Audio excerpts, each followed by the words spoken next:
Oh, ain't you looking spiffy? Christmas special. Yeah, no, I had nothing to go for Christmas. Like, I honestly looked and I was like, damn, I got nothing.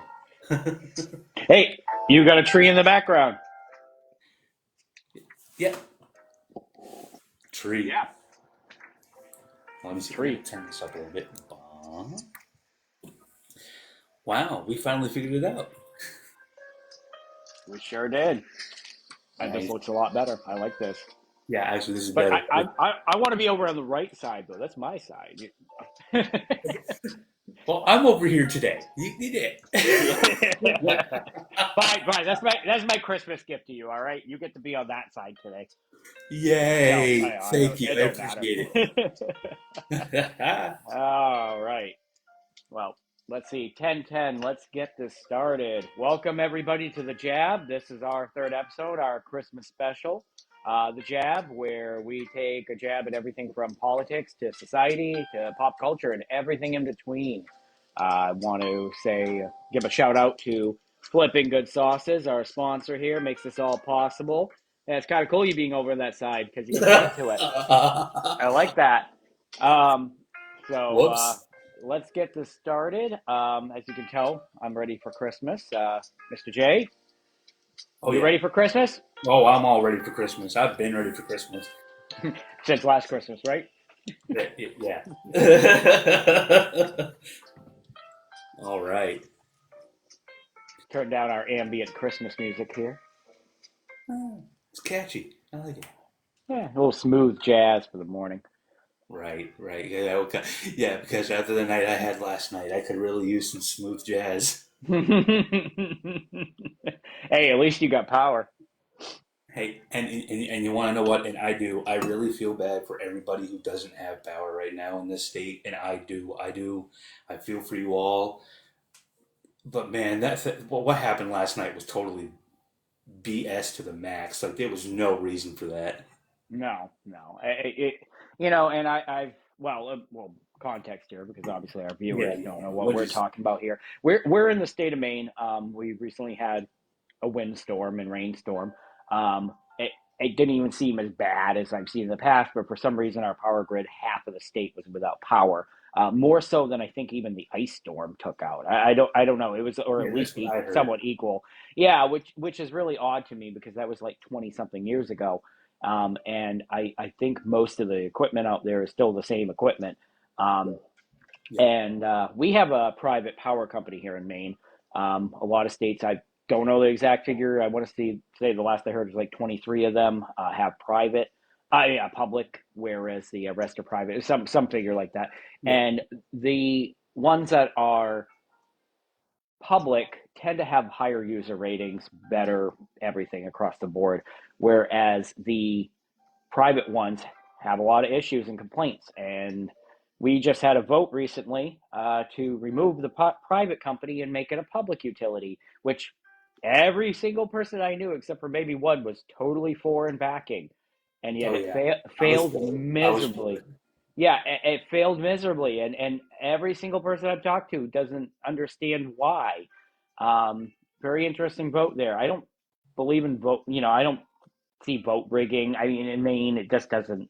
It too complicated at that point, and we just know that doesn't really happen on large scales like that for those kind of things, not for referendum votes and whatnot. So I just I personally I'm confused by it because it's like, hey, let's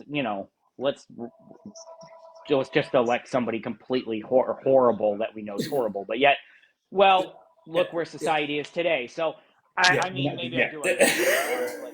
Now I'm thinking back to it, but it's really bad. I do not understand at all why people would want to keep this company. And I'm not going against the employees themselves. A lot of these employees take it personally. And there's some good ones. There's plenty of good ones that work for the Oh company. yeah. It's a job. I've known plenty of people that have worked for that company. Plenty of them are risking their life for the power company. Linesman is a dangerous job. I get that. We don't need that argument.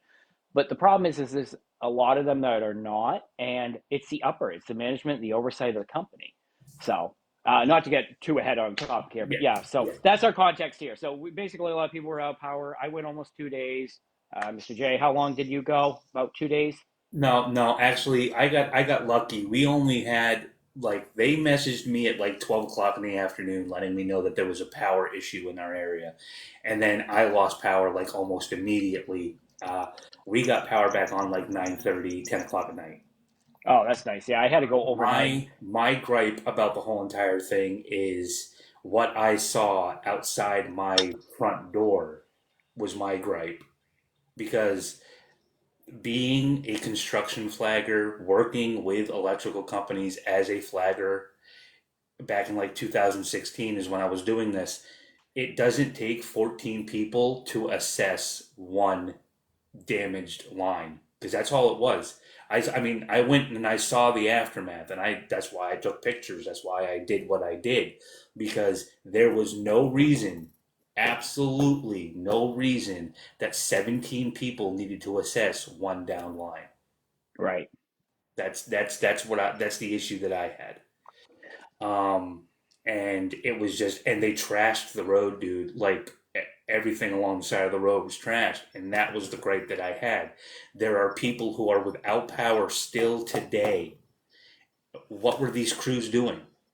You had enough people to sit 17 people out front my front house? Like, come on. Right. And then you have That's the these other. gripe I had.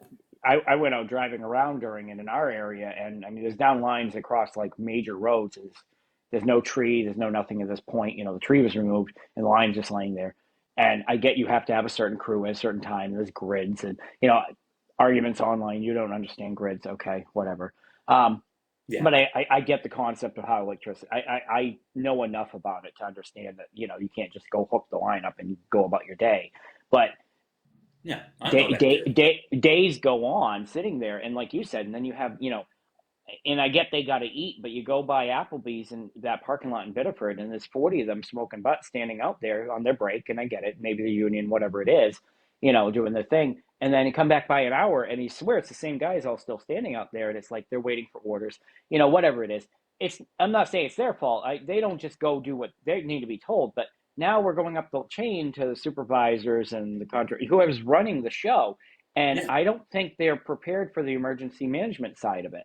And this is where I think when we were younger, power, I mean, it took the ice storm to actually take I never remember losing power more than maybe one day. Oh It God, I wasn't a remember common, the ice. Yeah, and the ice storm where I lived at, we lived out in the middle of the woods. right. And We were out for 9 days. yeah, we were out for But I understood that. You couldn't drive half the roads. Every 40 no, feet, there was a tree down. There was lines everywhere. It was yeah, yeah. insane. Half the roads were covered in ice. You couldn't drive down that. No, no. And it was freezing temperatures. They couldn't even run their equipment. They couldn't do anything. I totally understood that. That one made sense. It was amazing how Yeah, fast they rebuilt. That was the management side of the central power system back then, as they handled it correctly. Whereas I don't know what they were doing now because I swear, here I am in a more. I'm still in the same town, but I'm in a more populated area. I'm not.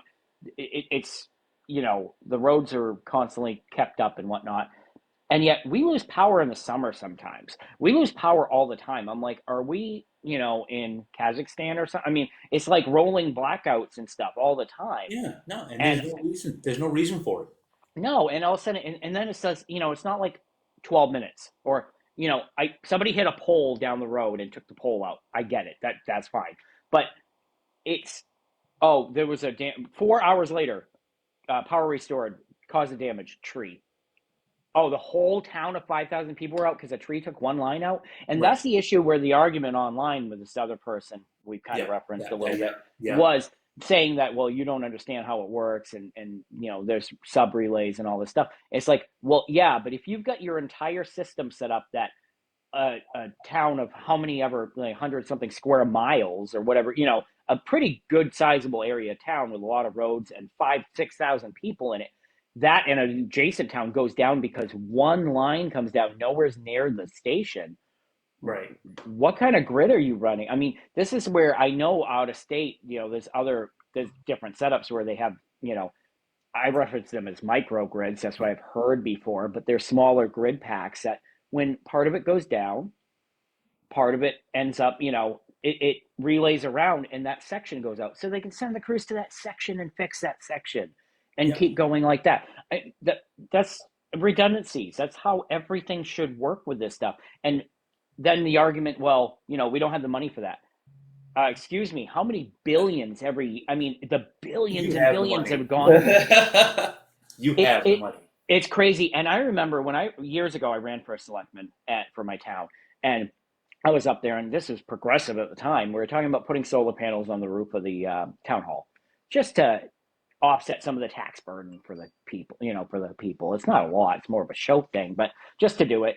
And I remember a guy who worked for CMP in the town stood up and started going off on me at this debate, saying about how solar is fake. And he was a supervisor of CMP. And, that's their backing, but, solar is fake, and it's basically, it'll never pay for itself, and you're destroying the environment by putting those up there if you care about the environment so much. And it's like, well, great. How's your coal plant doing? I mean, what are you talking about, dude? That's not an argument. We could both be wrong there. Yeah, fine, we're both. But it's the fact of getting away from this. But he was so mad that the town might put a statement forward saying, "Hey, let's get away from my company, and let's, not his company, but the company I work for, and Yeah, go yeah. to Nobody. Yeah. solar."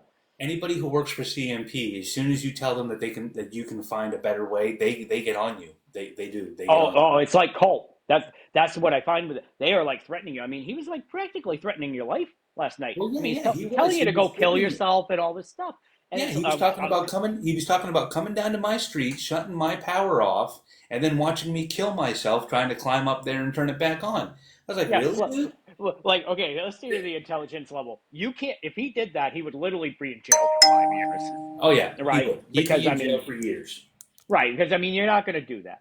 He'd have to call an authorization to shut down. I mean, the amount of you just wouldn't happen. Apparently, we know that better than him, who works Yeah, for the company. yeah. Secondly, how you're going to climb the pole? Would you ever do that? Would you ever go No, screw around with 10,000 volts? I mean, I'm not dumb. I ain't gonna do that. And I don't even have the body to be able to do that. I can't even no, physically or do that. the knowledge. Do you know how? You know what? And here's the dumbest part of him being completely moronic. It's a AI smart system power grid. They remotely shut it off from computers in the office. Yep, So he's going to yep, drive yep. down there and go up the pole and do that? No, he's going to go to somebody's house that's working remotely and convince her to override the system to shut off your power specifically and not get anybody in trouble or have a lawsuit. Well, and What? obviously, like we were arguing with him last night. We obviously know a lot more about the power grid than this guy does. He's I just a know. lineman. Yeah, yeah. It's just But I don't. anyway, Did he even work for them?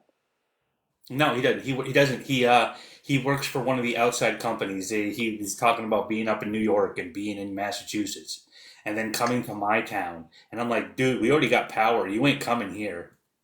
I think his job is probably polishing shovels or something. I mean, I don't Well, know. yeah, no. And then, but I find it funny, and I just want to say one more thing about this because then we got to get back on topic. Yeah, yeah. Um, he thinks that flagging is not a real job. Anybody who's ever been a construction flagger knows damn well that, oh yeah, it's a real job, and I mean it. You are in danger the entire time you are out there. I mean, these construction workers want, yes, yes, you can't see what I see, but Batman, one of the people watching, he's a flagger, and you can obviously Batman, you can obviously attest to this. It is dangerous work. It is very dangerous work. You are putting your life on the line to make sure that construction people are safe. I mean, Yeah. and we get paid an eighth or a 16th of the amount of money that they get paid an hour. And we're Yeah. out there in the elements, out in front of these drivers, risking our lives to save other people, basically. It's a thankless job that most people don't want to do. Oh yeah, but I loved being a flagger. I absolutely loved it. I Yeah. loved the faces of people getting pissed off at me because I'm standing there with a stop sign and I'm like, you can't go this way. Hold on. What are you gonna And do? Hit me?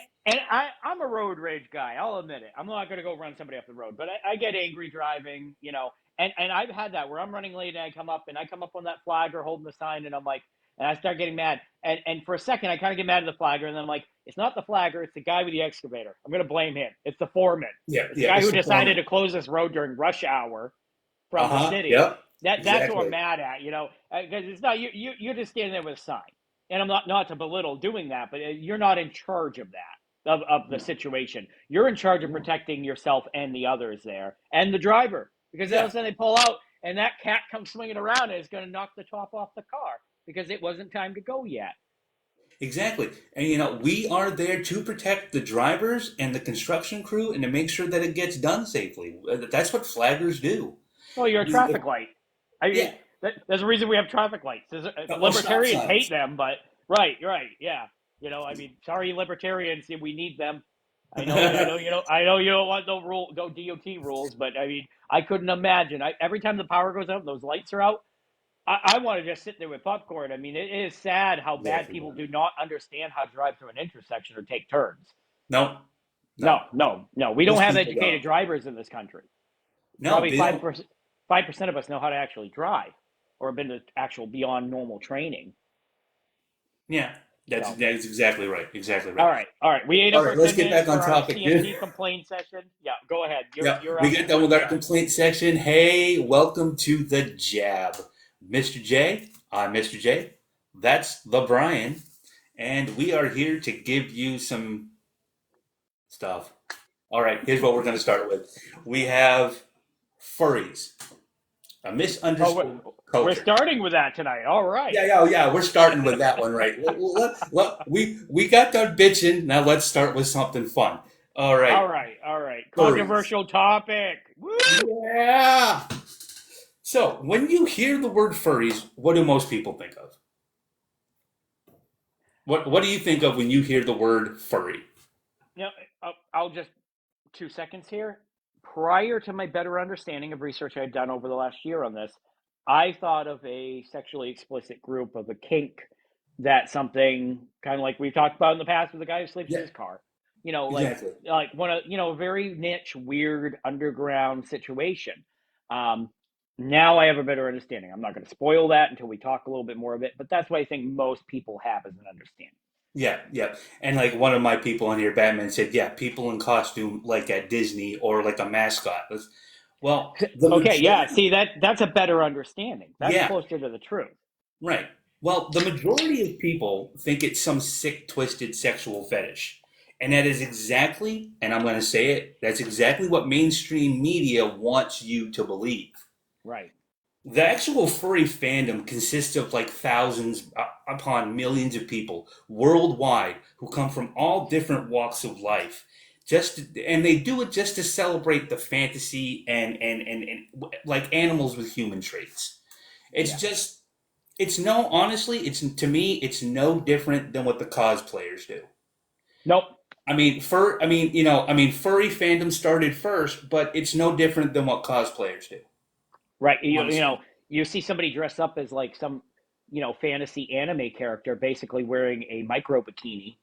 Somebody who has a OF account or something like that, walking around cosplay place, and everybody's all excited about that. You have somebody in a full mascot wolf outfit. You can't see a body part who doesn't talk. Oh, that's sexual. Yeah, What exactly. that's Exactly. what there's no equivalency on that side of it. It's like no, actually, one is a little more questionable. You got a place with kids where you get this sexual object walking around to show off for her Instagram, compared to the other one who's maybe going to children's hospitals to see dying kids. Right. Exactly. And one gets the bad rap, the other doesn't. Not to, I don't have a problem with the cosplayers. I love No, no, cosplayers. no, I have no. no problem with any of that. But it's all okay. No, nobody's coming to hurt your kids. No, no, they're not coming to hurt your kids. So, a little bit of background history on this. In 1989, Rod Stansfield and Mark Molino, I think I'm pronouncing that right, launched an experiment because called Conference Zero because they saw a bunch of people at comic conventions, dressing up as these furry mascots. The event was held in California at a Holiday Inn, had about maybe 65 people in attendance, and maybe only 2 or 3 people were actually in costume. But that was the starting point for this culture. That was the starting point that allowed people to be something magical. So today we have Anthrocon, which is held in Pittsburgh, and Yep. it draws nearly 8,400 people a year, and like 2,000 of them or more usually in costume. It's become pretty popular. Yep. I mean, and people who dress up as furries, they call that their fursona. Kind of like a Right. Yep. persona, but they call it a fursona. And there are people who use this persona for a variety of different ways. I mean, there's YouTubers. For instance, there's one YouTuber named Stormy Wolf. Uh, they use their persona for privacy and security reasons when they're online doing stuff like we're doing. Yep. Um, Others, like a long time furry, Joe Telephone. Strike. Joe Strike, I do believe. What's it called? Telephone is another one. Yeah, yeah, yeah. Yeah. Um, but Joe Strike, he was the author of Furry Nation, which is a book about the fandom of furries. Actually, it might be a book I might actually pick up because learn a little bit more about it. But he uses it to explore a personality trait that he's normally not comfortable doing outside of being in costume. Um, and a lot of people do that. There's a very freeing, I would say, idea behind dressing up, being a furry, and being able to act out things that you would normally feel uncomfortable doing, but you've always wanted to Right. do.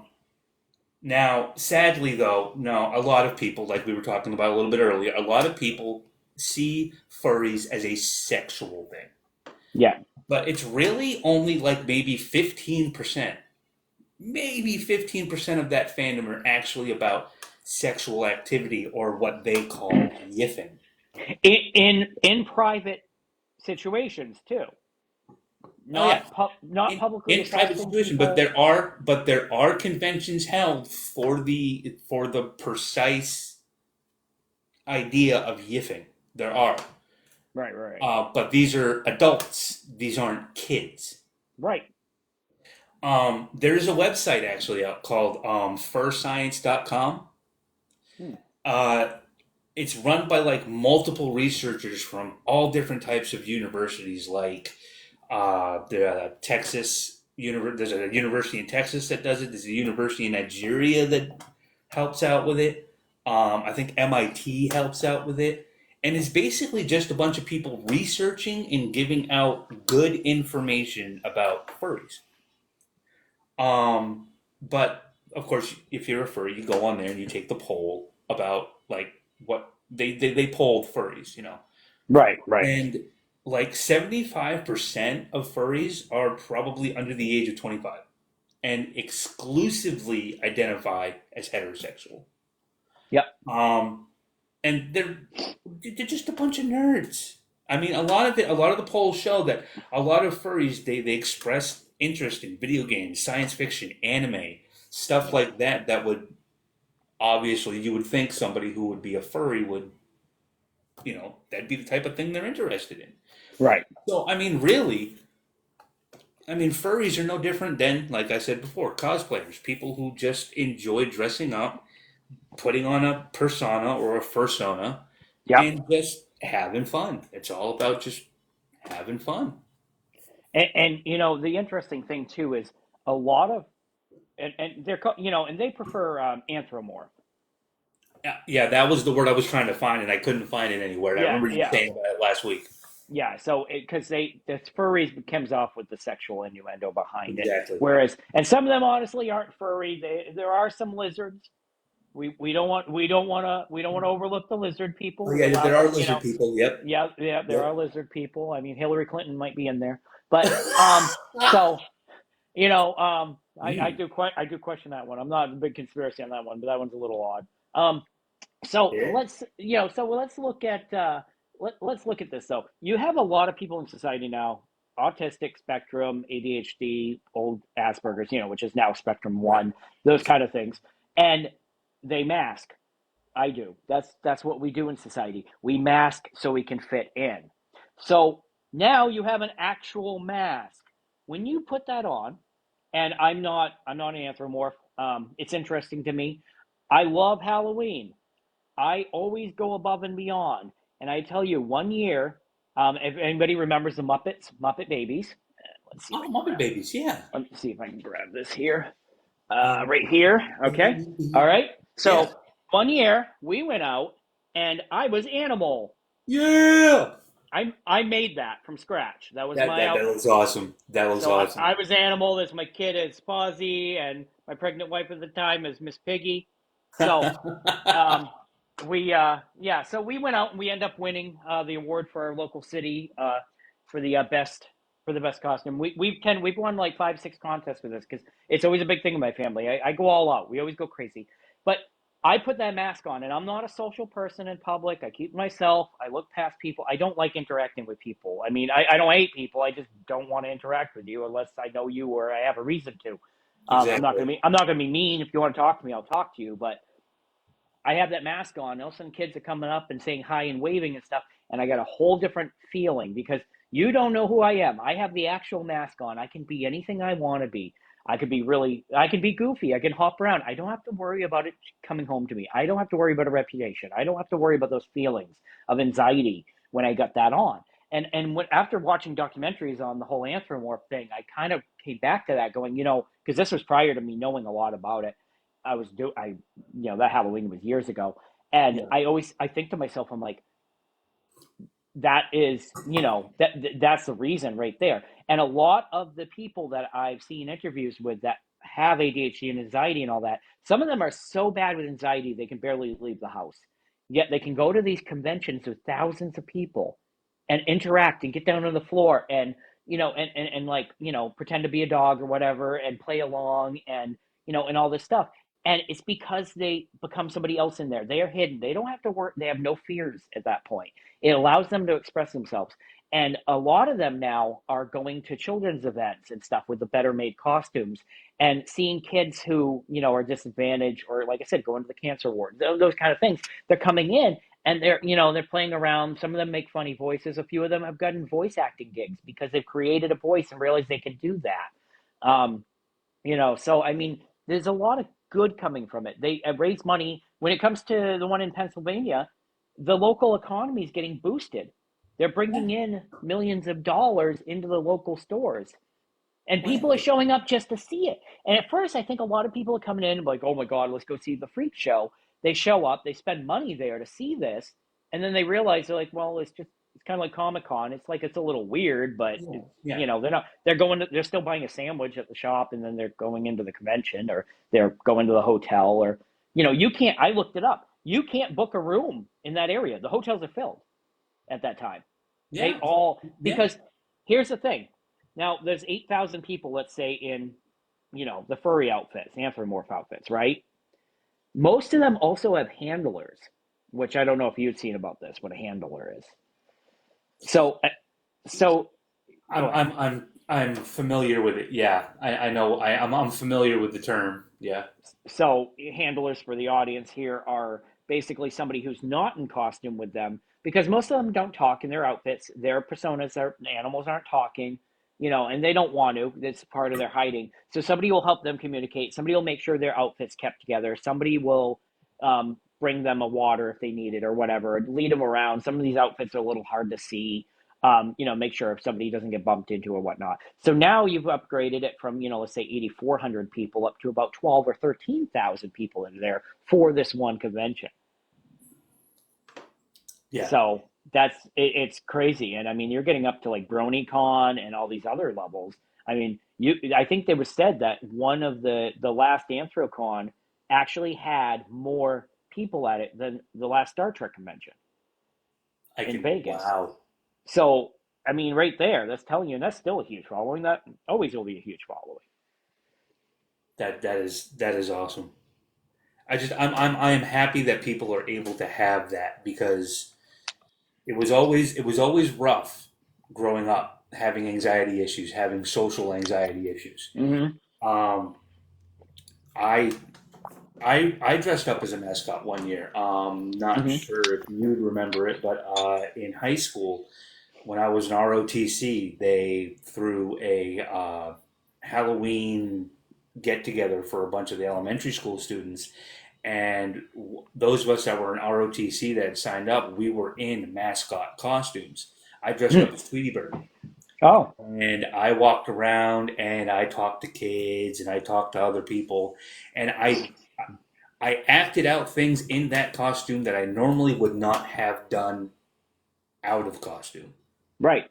because, like you said, they don't know who you are. They the only people who knew who was under the costume were, the rest of us ROTC members, and these people I didn't have a problem with. But when it comes to complete strangers, at the time I had a little bit of an issue since working in customer service. I could deal with people, but Right. but yeah, no, it is. It's an awesome idea. It's really, pardon me, it's really an awesome idea, and I think more people should look into it, and they really get rid of this whole sexual stigma. Because I want to go do it. I really, if I could get the time together to if I actually had the money, make my right. That there's the other thing. Now there are people who were very poor who got good at making these outfits.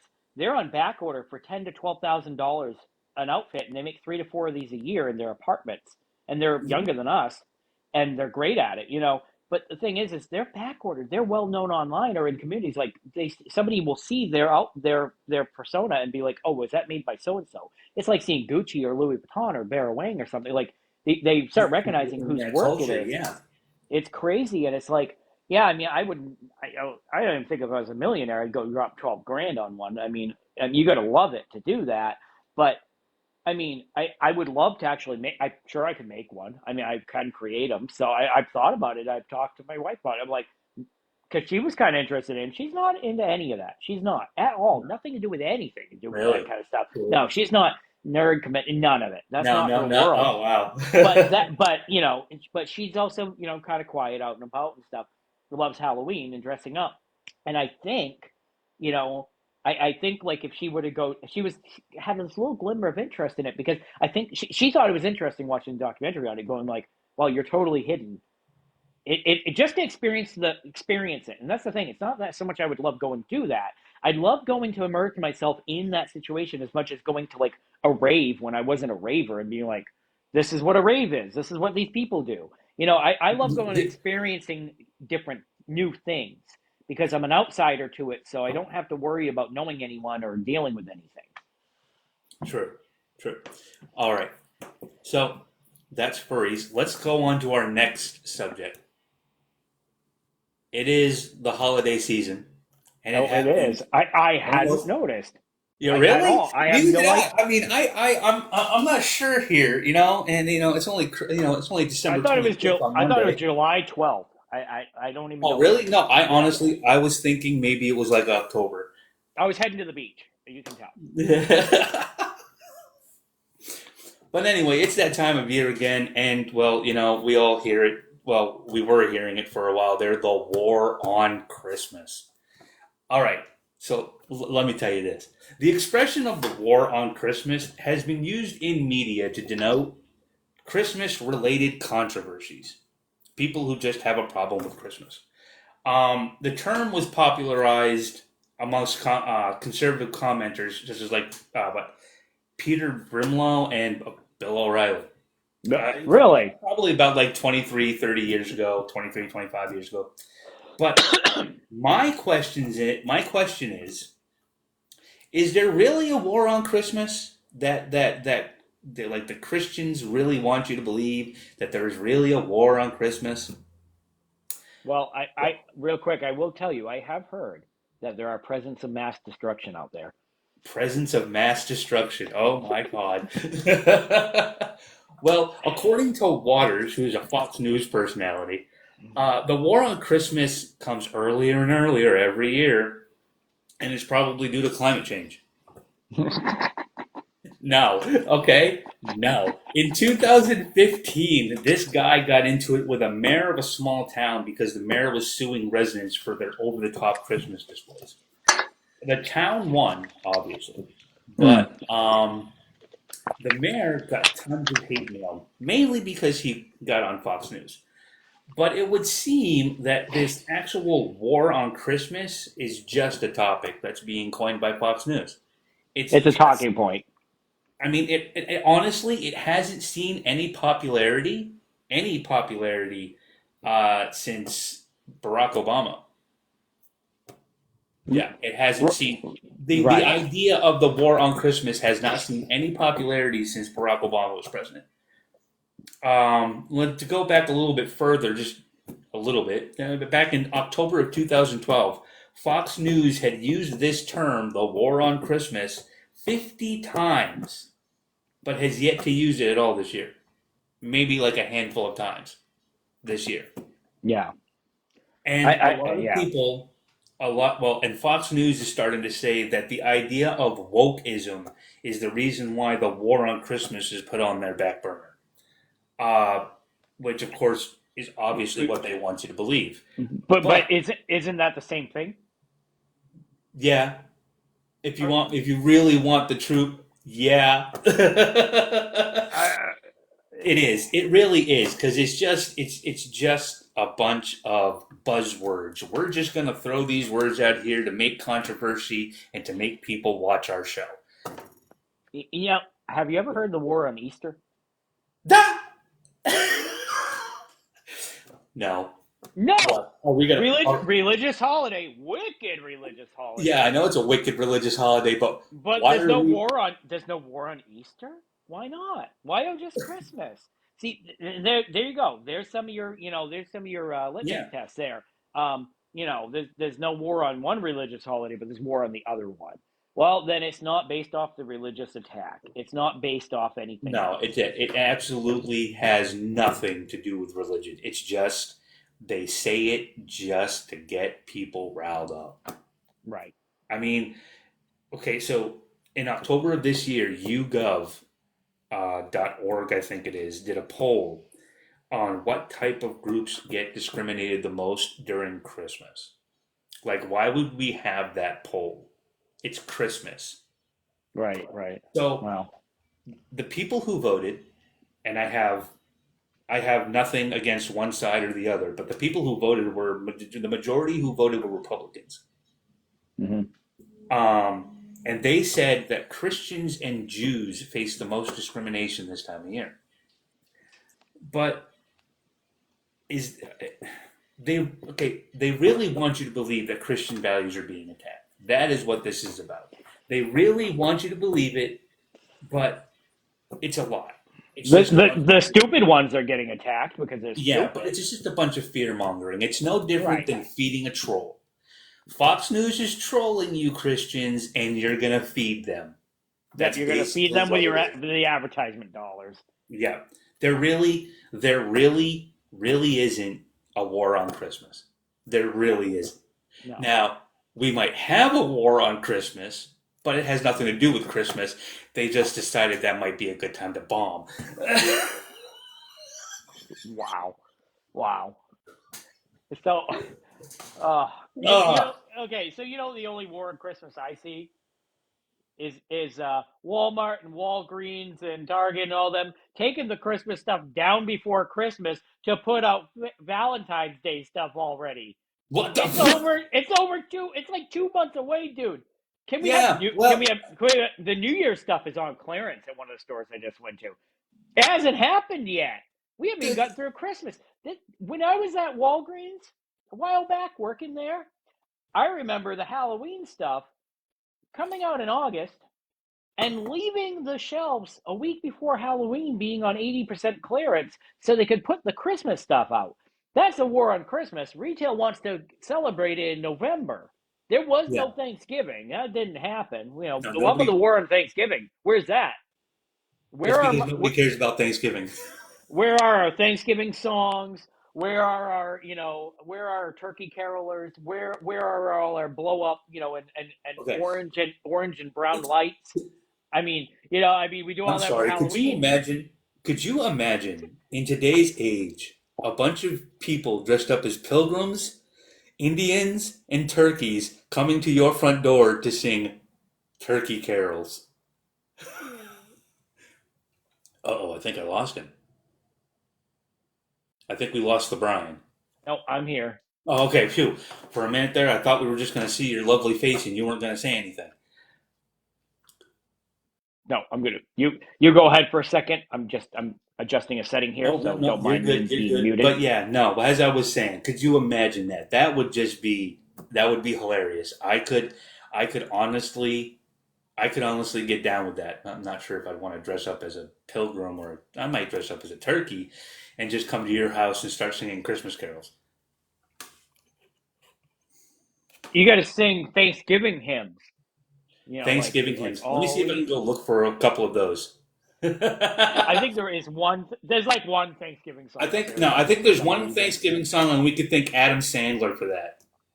Oh, there you go. There's another one. Yeah, there's that. I think that. So but yeah, but right, but that's my point. I mean, that's the thing is it gets so construed, and the reason there, I think it was for the first time in history there was what do we call it there? There was finally agnostic and atheist and all that. There's a majority over Christians in the United States, just Yeah, specifically Christians at that point. It's not become, it's flopped. And as people are, society's changing and religion's not as important to people anymore. You can take that whatever way, not, good or bad, whatever. But the point not being is, there's no war on Christmas. no. Okay, yes. Oh, we definitely. I definitely go out and I have a war against pagan rituals for the sun god. Yeah, I'm. That's what I'm against. And man, get that Santa. I mean, no, there's no war on Christmas. There's a war on there's a social commentary war on, like I said, the woke side of it, of Yeah. these people who will use fake Christian values during Christmas time to belittle other people or other cultures, go against Muslims and Jewish people, whatever. That, yeah, there's a war on that because that's wrong. All right. That's that, 1 minute. We got a question here from one of the people on the comment in here. They're asking what we're yapping about.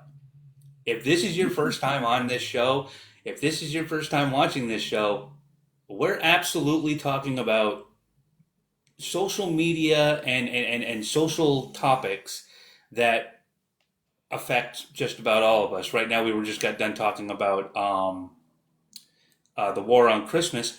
If you catch us on YouTube, you'll be able to see the beginning of the show if you've come in late. But we're talking about topics that really seem to fly under the radar for most folks. right. Anyway, So yeah, so I think that's the biggest part of it, though. I think people, again, it's a talking point because yeah, they're bored. They, every news station, I frequent, I look at, I watch them. I don't watch Fox. I just don't. I don't like the way they present stuff. It's not even about their values and how they are not always news. It's just the fact that I feel cringy watching it, and it's not a person. It's just it doesn't feel like news most of the time. There's always no, some kind of spin behind it. So I'll flip between the other channels, even News Nation, whatever. I'll flip around and look around and stuff, and I just catch up what's going on in the media world, and they're all talking about the wars. They're all the regular wars going on, and and politics and that kind of stuff, and that's all they talk about, or the severe weather somewhere. They they're not sitting there going, "We must destroy Santa. We must take down Macy's." I mean, they're not. No one no cares. one's no, no. No one It's cares. just I'm it, more worried about getting to the store and actually finding something to give to my kids. I mean, that's that yeah. here, war on Christmas, inflation. There's a war on Yeah, Christmas there's a for war you. on Christmas. Yeah, inflation. Trying to get these Christmas gifts that kids want on on a salary that's not even close to helping out. No, and you know what? And I mean, self checkouts at Walmart have sold so many bananas this season. It's crazy. Millions of pounds of bananas are going out the door every day at Walmart. Thank you, self checkout.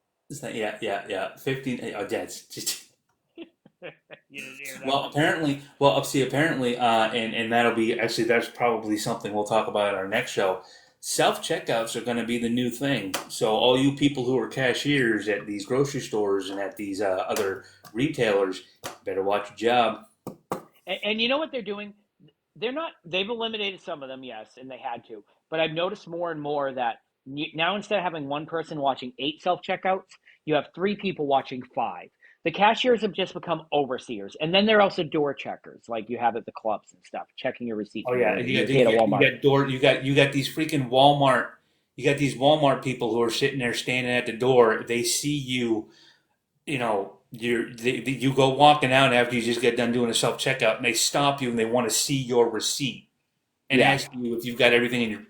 I just got watched by three freaking cameras, and there's a camera over there at the freaking ceiling watching me put this stuff in. Why are you gonna stop me at the door? With two people behind you keeping an eye with their little pads watching what you're scanning. Yeah, exactly. Yeah. You know what? Maybe you did forget to scan the apple or something. I mean, like fruit But the apple, thing not is, the Apple though, iPhone. is most self checkouts nowadays they tell you if you put something in and you haven't scanned it. Oh yeah. Or the code doesn't read right. It doesn't look right. Right. I've gotten warnings for stuff, and I'm sitting there like, no, this is legit. And the person comes over and just fixes it because it's an issue. But yeah, they. Well, we'll get on this topic for another time. Yeah, But yeah, we'll use this stuff for another time. But honestly, yeah, I feel you on that. But okay, so here's what we're gonna do now. We're gonna go from the war on Christmas to what the fuck is China and Russia doing? Okay, so check this out. On December 15th, Russian and Chinese strategic bombers did a joint exercise in South Korea Air Defense Identification Zone, which is basically the air defense, their airspace. Okay? Um, this is kind of alarming considering this is the seventh time that Russia and China have done these joint exercises, and this is the second time they've done this year. They apparently flew over the same area in June. And this has caused a lot of alarm with Japan and South Korea, and it got to the point where actually Japan sent their own fighter jets to like monitor what the hell that they were doing. And it what these exercises have shown is a growing security collaboration between Moscow and Beijing. Because at this time they are having confrontational issues. Russia and China are having confrontational issues with their strategies and their ideologies when it comes to the UN allies, the United States and the West. They're having a really big issue with that. So that's what the idea is the reason why they're doing these, like why they've collaborated together, is because nobody in the UN likes them, so now they're going to, gang up and attack us. These bombers apparently were both Russian designed, and they had their own fighter jets. Now,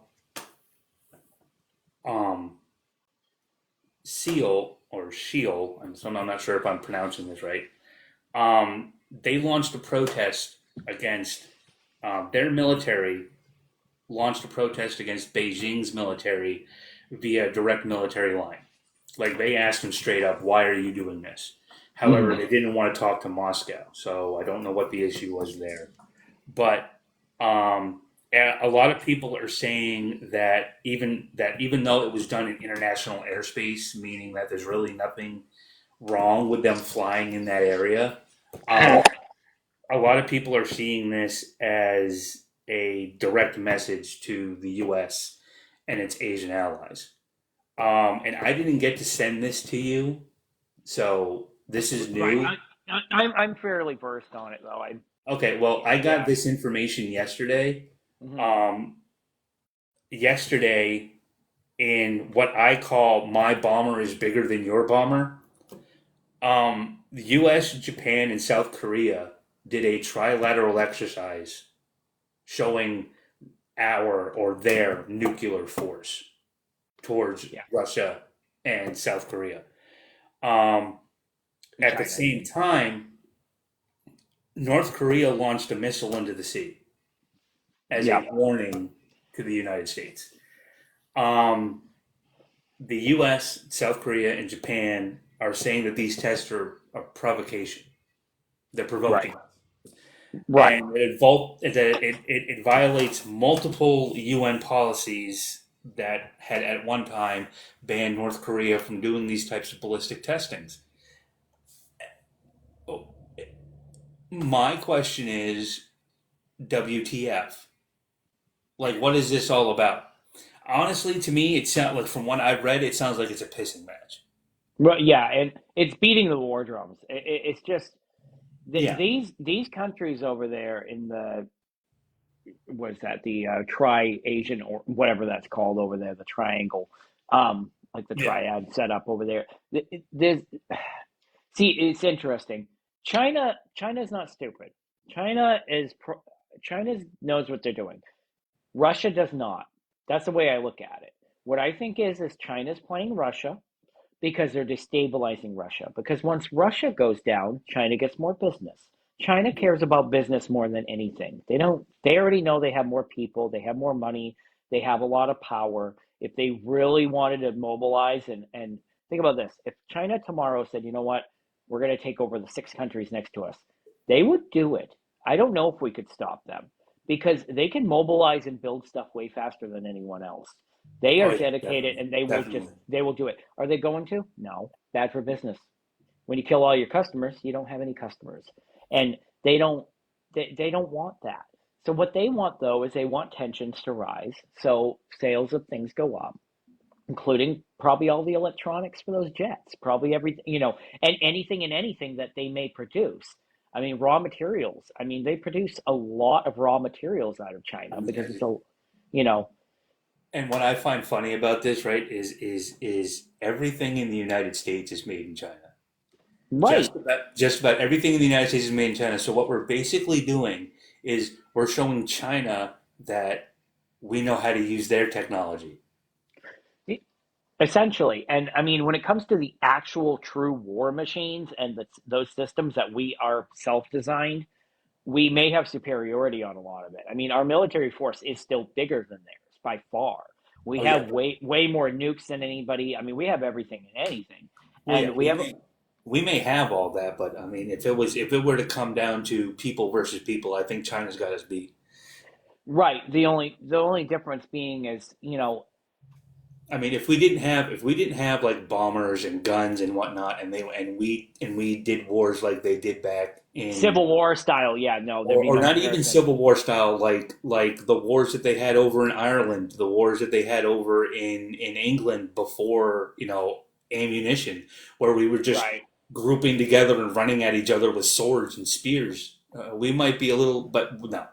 Well, I mean, and that's, I mean, look, Attila the Hun and all those, I mean, you have those Yeah. situations. You have people from that geographic area. I mean, Alexander the Great, not directly there, obviously, but all those areas that just conquered the world. They just ran rampant for a Oh couple yeah, decades. Rome. And, right. And, All that.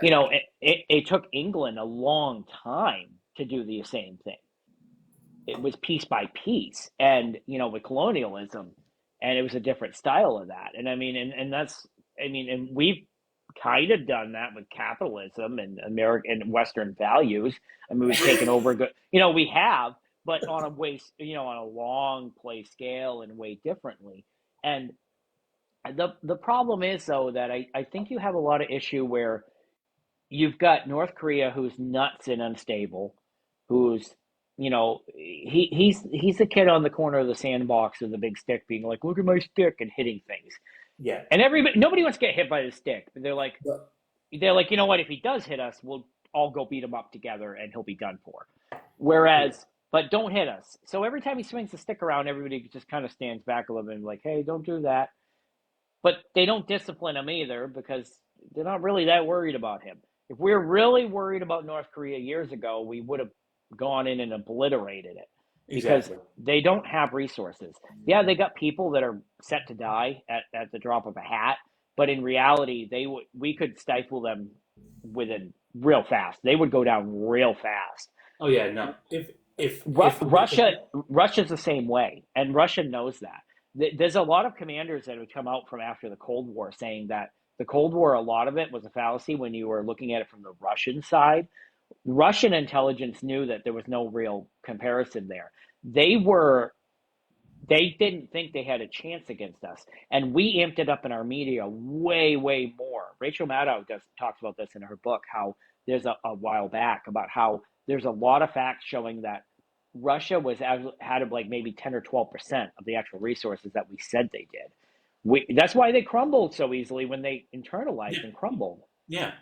Well, I mean, honestly, the way it's looking now, I mean, if we were to go to war, if, say, Christmas Day, we went to war, it would Mm-hmm. be over before the ball dropped because Russia, after what they did with the Ukraine is beating the piss out of Russia. And that's the whole point. And that's the Ukraine. And yes, we're backing them, but we're not really backing them. If we No. had done the full like Kuwait thing and went over there and just dumped our resources in the Ukraine, it, Russia would have the army would have been gone within weeks. Oh yeah, It would have been no devastated, doubt, and then no we would doubt. have overthrown the capital. The problem with Russian culture is even if they don't believe what their leader wants, they don't want the U.S. in charge. It's not a problem. It's just that's their belief, their culture. So Yeah. even if we went in there and wiped Putin out and everything, so they could have more growth in their society and not have the oligarchs and all that, they would be mad about it. They don't want that. They want to do it No. on their own. That you They need a want Russian revolution, like the French are the same way. The French Revolution. You need a Russian revolution. You need the Russian people, and they're starting to see the more and more of this. There's more defiance. Their jails getting overrun. People are going on public broadcast and complaining. And they said the Russian government's actually punishing their citizens a little less because they don't know they don't want the revolution no, they don't. They don't want a revolution because if there was a revolution in Russia, Putin damn well knows that he'd be overthrown. easily. Easy. Poisoned instantly. I mean, it just how many times have they had that? They just that's part of their culture. I swear. With as many And times as he's walked outside and been around out in the public, it wouldn't take nothing. It would be absolutely a blow in the wind if there was a sniper. right, the thing is, though, there's a lot of talk about this, and I wouldn't doubt it with how they operate. Is that's purely body double. He actually doesn't go out in public, and it's really interesting. It always makes me think of V for Vendetta. Have you seen that movie? Yes. Okay, I there. owned that movie. That Okay, was a good movie. right. We're experiencing pieces of that more and more. I mean, ever Oh, yeah. ever since COVID. I mean that I keep referencing them back. I find it funny they stopped playing that on TV after a lot of stuff started happening, and it's kind of like yeah, because you're showing your cards. But Yeah. the whole thing is that you had a chancellor on there who always appeared big and strong on TV and all this stuff, and come to find out he was feeble in his house. It wasn't even him doing it. He Yeah. wasn't making the announcements. He wasn't coming to the meetings and all that stuff. And I'm like, I think you got a lot of that with Putin. And I think you get that with a lot of the leaders. I think you have body doubles out there. It's not hard to do. You have, this deep fake AI footage whenever they're out in public. You see them walking, greeting people. They could be completely fake. We don't know anymore. No, we don't. We don't know if it's actually like that's like with oh god, I can't think of his name. North Korean whatever. Kim Jong Un, yeah, Yeah, okay. Him. Okay. Have you seen that more and more his sister has been out? yeah. And Which they've killed like what 4 of their own family members. yeah, but yet his sister's still alive. What a lot of people are speculating on that is she's the next one in line. Yeah, He's more than sick. She's the next one in line. And if that happens, that's going to be a revolution in itself. Because when's the last time North Korea has had a female dictator? I don't think they I ever don't think they have ever they? have. No, and beyond that, from what I've seen, she believes in harsher things than he does. Yeah, because she's the one pushing the buttons. Just like She's everybody. more militant. Oh yeah, and that's just like what was going on. What was going on here in America when Bill Clinton was president, and everybody thought that Hillary was pushing the buttons. I think that's what's going on over there. What's going And on over there in North Korea? Bush, His sister is telling him, "This is what you need to do. Stop being a whiny little and just do it." right? And because he enjoys some Western culture, he likes Dennis Rodman, he likes basketball, he likes drinking. And I think Yeah. he started softening to some of it. And I mean, it's the fact that like meeting with Trump and doing these things, he feels more important when he acts like that. And she's looking back going, you're a traitor. That's the way, you're not believing in our father's values. No, no, Right. yeah, exactly. Yeah, she's telling him that either do it right or I'm just going to take it from you. Right. And on the other side of that is, oh, what was I just going to say? I lost my train of thought there. Yeah. So we were talking about talking about the whole thing to do with the westernization of that, and and Bill Clinton and all that. The other one's Bush and Cheney. Yeah. Cheney was running more of a. Oh yeah, Cheney was running. Cheney was definitely telling Bush what to do. Oh yeah, and it's made me now have a little more respect for Bush. I'm not a huge fan of him, but seeing him in interviews afterwards and stuff, you're like, this isn't who was running the country. There's no way. No. No, he's like friends with Obama and Michelle and all them. He's more like them than he is like Cheney, Wow. which is crazy. Yeah, I mean, it is. it because a lot of those guys, and this is where Trump came in and really, I think, upset a lot of situations with that. A lot of those guys, you can look at all the political spectrum and them arguing and all that. Bernie was a good point of saying, I don't get along with this guy, but we're still friends. We still talk. And you have people like Mitt Romney and these John Kasich and stuff who are old school. And yeah, they completely argue with the left on, Democrats on things, but they'll sit at the dinner table with them and have a good time and discuss Because things like normal people because they're politicians, they have their issues and all that. But they're still when they can put I feel like they can put the politics aside a little bit and be a person, whereas the newer ones coming out don't have that ability. The new ones coming up through Congress think they are trained by the media. They were raised on the media view and they've taken that persona and that's who they are as a politician. They don't yeah, realize that from the old school days prior to media that politicians were people that just happened to govern yeah, no, and no. lead. That's the biggest thing is right now. That's what I feel. Our political system is being pushed by the media. It's being it's being what's the word, controlled by what the media says because nobody wants bad PR anymore. Nobody wants to look bad because you know damn well that once you look bad, the media is going to eat you apart. Right, and it's kind of like it's a wag the dog situation because what happens is the media starts, and that movie kind of explained a lot of this if you remember it or not. I think Dustin Hoffman back in the day. But what it I have basically to is watch it that again. the media will show, it'll amplify something that wasn't that big in politics. Then all of a sudden politics comes back like, whoa, that's a big deal. Let's talk about it. Yeah, It's like, all right, well, now you've created that problem. Then the media comes next to you, like, oh, we told you they were going to do this. It's like, it's not that they lied about it. They just brought up the subject ahead of time to create the problem before it yeah, was a problem. It may not have been a problem. It may have just gone away. But all of a sudden they're like, the media comes out because one person wears a yellow tie to some event. They're like, is yellow ties a new thing? Is everybody wearing yellow ties? Is this okay? And then the rebels come out going, I'm going to wear a yellow tie because you're saying it's not okay. If you never said anything, nobody else would have done it. no, exactly. So, All right, so we're at let's see. According to what I've been told, I've been live for 90 minutes and I should probably take a break. but we Whatever. realistically, the show's been on for just about an hour right now. Yo, yeah, I went live for a little bit before you got on, just Yeah. killing time. Yeah, I was running a little late. I was looking for my Santa hat. I was like, where'd it go? Going Yeah. through all the bins, found it. I went You looking know, for one yesterday and I was like, oh crap, I don't have one. Damn. I looked everywhere. And like the most festive hat I have is a 4th of July hat. well, hey, you save that for our War on 4th of July special, Oh okay? yeah, the war on 4th of July. Oh my. That'll be something to talk about. Oh man, no, I just, I just happen to have one from whatever reason in the Christmas stuff. We've had it. I think my father wore it over years ago when the kids were Yeah, like when my yeah. when my son was really young or something and loved to hear. We picked it up somewhere for $1 or something, but Oh no, I never wear it. But I'm wearing it for the show.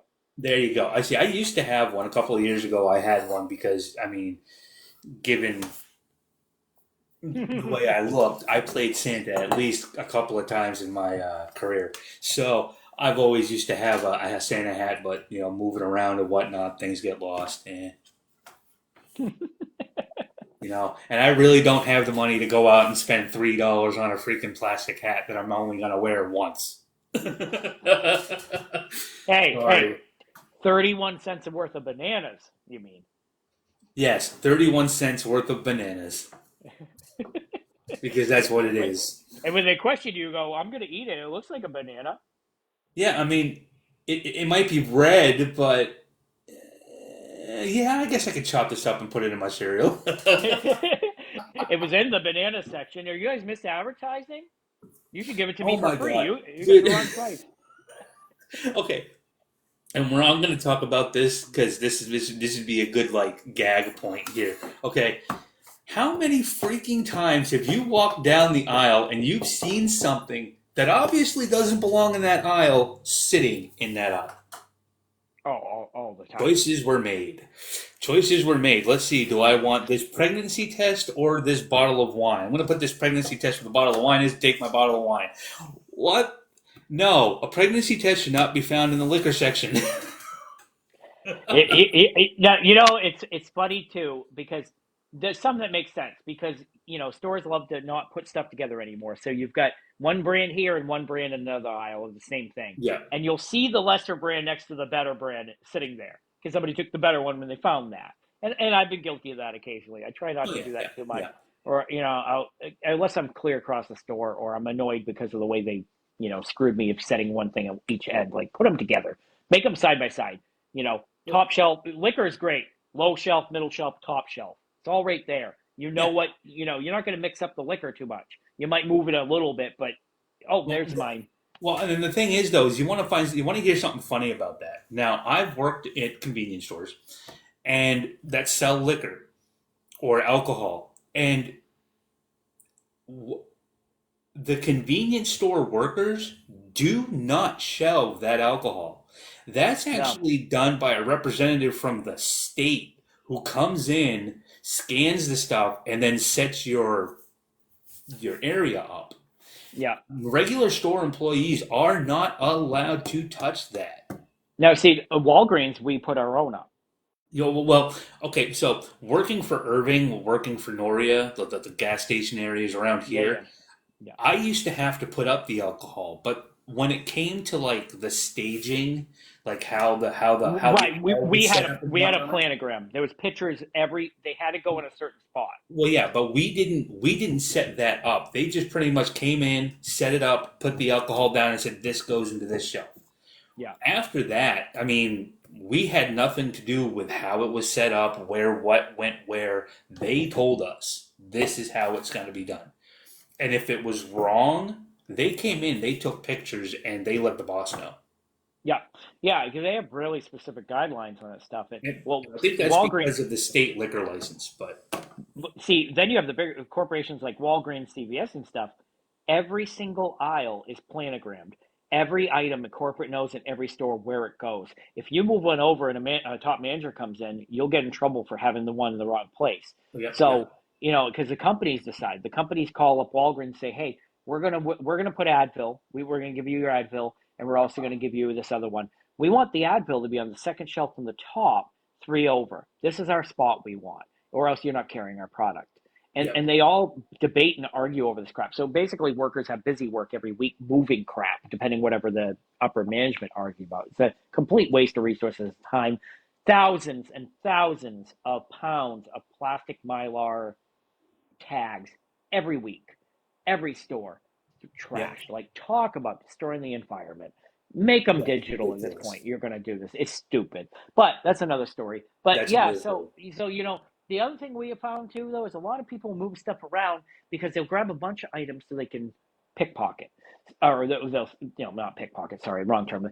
They'll steal. So you got a pile of stuff, and then you go to a shelf where the stuff is, and you drop it all, and you start trying to pick it up and pick it again, and you slide one or two in the pocket. The camera doesn't see what you're doing, and all of a sudden you walk off with stuff again. You left a couple things you don't want to buy. So you've got a couple decoy items, you got a couple items on you, and now you're just buying a couple items. And It's, no it's, one's it's the wiser for it. no, no. And But yeah, that's another thing. Is that's moving that's stuff another around. thing that's been going on a lot. I honestly, it's just the idea is, put stuff back where it belongs. Right, right, and that and that's where the majority of workers in stores or now are shelf stockers oh because yeah, it's or beyond just putting the product out. It's also refacing the store. yeah, People just mess up stores. I just in a little Walgreens. I mean, literally half of the job is walking around adjusting shelves, and you would literally do an aisle, walk to the next aisle, come back, and somehow eight things are moved around again, and you're like, you didn't even see anybody go in there. People just literally take up stuff and just go like oh that yeah. to you. What I used to do reshelving for grocery stores, Hmm. where we'd have to go in, we'd have to take everything off of a section and move it to a new section and Yep. put the shelf back up, put the price tag back up.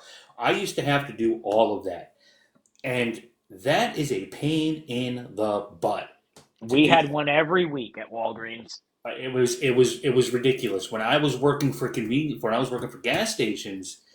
You know, having that knowledge, it made it a little bit easier to stock shelves. But working at a convenience store, most of the time the vendors did it. We just did the small stuff, but most of the time vendors came in and they shelved their own stuff like Right. Doritos and Lay's. But anyway, we are getting completely off topic because we have nothing else to talk about. No. Well, I got millions things to talk about, but we're out of time. Oh I yeah, guess. true. We've been doing this for a minute. Yeah. So I just the only thing I want to add is last week I had a comment. We talked about our trans athlete section. Yeah. I had actually had a comment come in. Somebody saying that we our comments like ours are stifling the growth of trans children. Da-ba-ba. and Oh my, and are you serious? and yeah, and then blocked, so there was no replying back, which I wasn't even going to bother.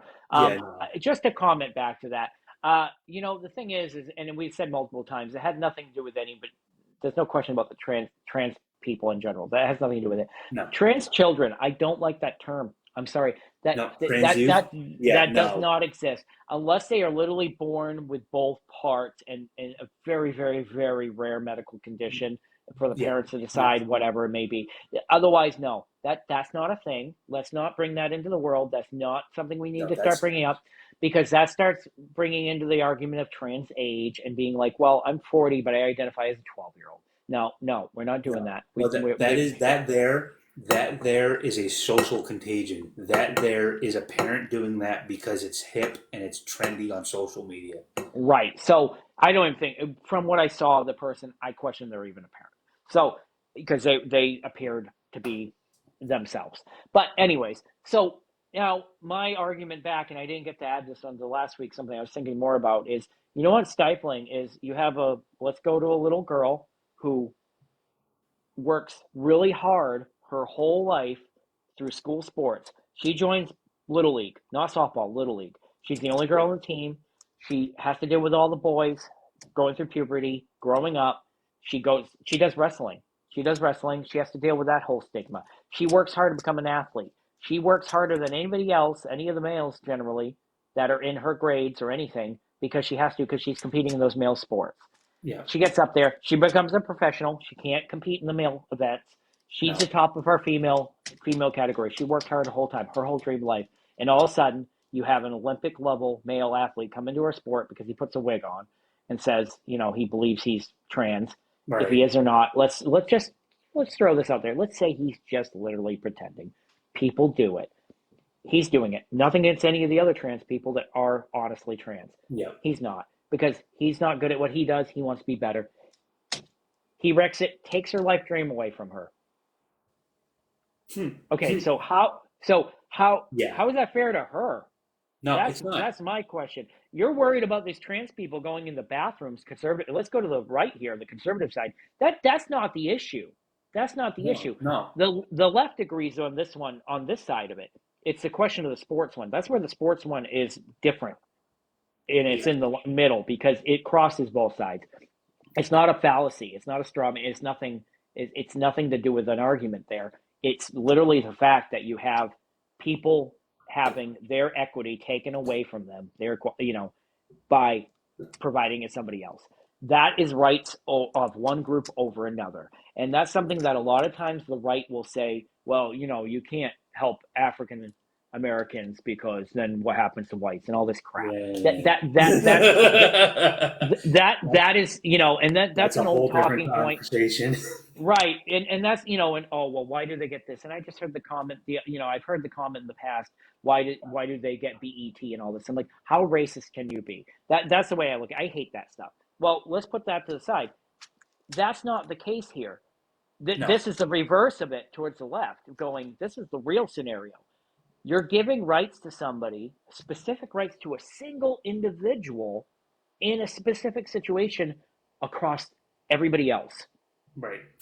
you Right. know, and You want that's to you my biggest issue with this whole entire thing is the fact that people want to give these pretenders rights because they put a wig on, they put a dress on, they put a little bit of makeup on, and now all of a sudden a man is a woman. No, no, no. no, no. Give them the right to do that in Yeah, public. if you want to do that, yeah, go ahead. But don't sit there and think that because you dress up as a woman, you have the right to compete in women's athletic. Compete, because it's not about you anymore. It's about No, everybody, and that's the problem. There's the core of the issue. You just found it there. It's not the fact. Can you have a job like that? Yeah, go ahead. No, we can't disadvantage you for that. We don't want to. We don't no. want to say you can't be married. We don't want to say you can't drive a car. Yeah. You We don't can't. want to say that you What? can't have human rights like everybody else. What we are saying is if you are a biological man, you cannot dress up as a woman and compete with other women in that sport. I want these same people who are arguing for this to suddenly have Superman be real and compete in the same sport and go, well, he Yeah. he's he's transhuman. Yeah. Sorry, I mean he's not human. But He's I get it. But Kryptonian, yes, so I get now it. he's transhuman. So let him compete. Oh, you're losing. Oh, well, that's okay because he identifies as human. Well, That's my okay. issue with that. Now, if he wants to identify as human and he did, cool, good for him. Okay. That's his You choice. want do you know what's funny about you saying that? Did you know what I find funny about that? What? That very same scenario was actually in a Superman comic. Oh, really? Yes, in Action Comics when Superman first came out, they did a whole entire thing where Superman as a young child was in sports and he was competing against other children and he was beating them by margins. I mean, like there was Right. no competition whatsoever. And that's how Lex Luthor at a young age found out that Clark Kent wasn't who Clark Kent said he was. I love it. I love it. There's so many variations to all the universes that Yeah. he And then Luther finds out in different ways. yeah, and then push it forward a couple, decades, they come out with a TV show where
We'll So, all right. have, So the fourth episode will be next year. yep, next year. This is the last episode of the year. Yeah, only 3 episodes. Wait a minute. Alrighty then. Well, hey, you have a Merry Christmas. Yeah, you too, sir, and and happy holiday. Happy holidays. Happy Honda days, and Honda. Toyota Thon. All All right. right, man. Have a Take it good easy. one. Peace.